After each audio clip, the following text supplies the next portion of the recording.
Babylon का ऐतिहासिक रेखाचित्र। इतिहास के पन्नों पर बेबीलोन से ज़्यादा चमकदार शहर नहीं मिलता। इसके नाम से ही संपत्ति और ऐश्वर्य की झलक मिलती है। इसके सोने और जवाहरातों के खजाने बेशुमार थे।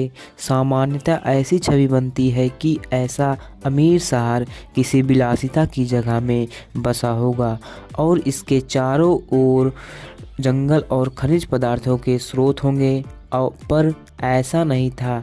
यह यूफ्रेटस नदी के किनारे एक समतल और बंजर घाटी में बसा था। इसमें जंगल नहीं थे, खान नहीं थी, इमारत बनाने के लिए पत्थर भी नहीं थे। यह किसी व्यापार मार्ग पर भी नहीं बसा था। फसलों के लिए पर्याप्त वर्षा नहीं होती थी। बेबीलोन इस बात का उदाहरण है कि एक इंसान थोड़े से उपलब्ध संसाधनों से कितनी बड़ी सफलता प्राप्त कर सकता है। उस बड़े शहर के सारे संसाधन मनुष्यों द्वारा विकसित किए गए थे। इसकी सारी संपत्ति इंसानों द्वारा बनाई गई थी।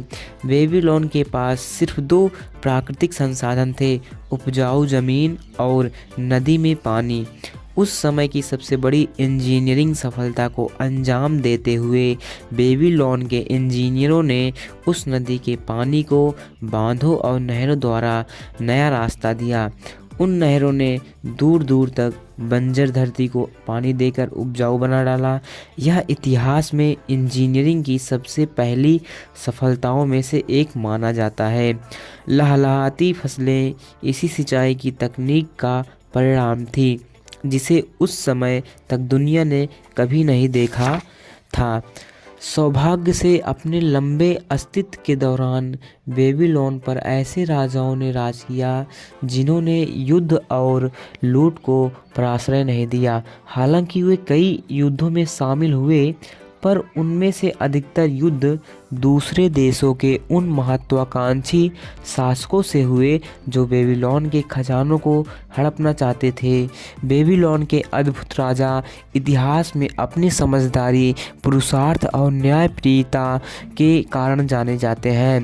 बेबीलोन ने कभी ऐसे राजा नहीं पैदा किए जिन्होंने अपने अहंकार की तृप्ति के लिए दुनिया पर जीत हासिल करने की कोशिश की ताकि सारे देश उन्हें सम्मान दे सकें। शहर के रूप में बेबीलोन का अब अस्तित्व नहीं है।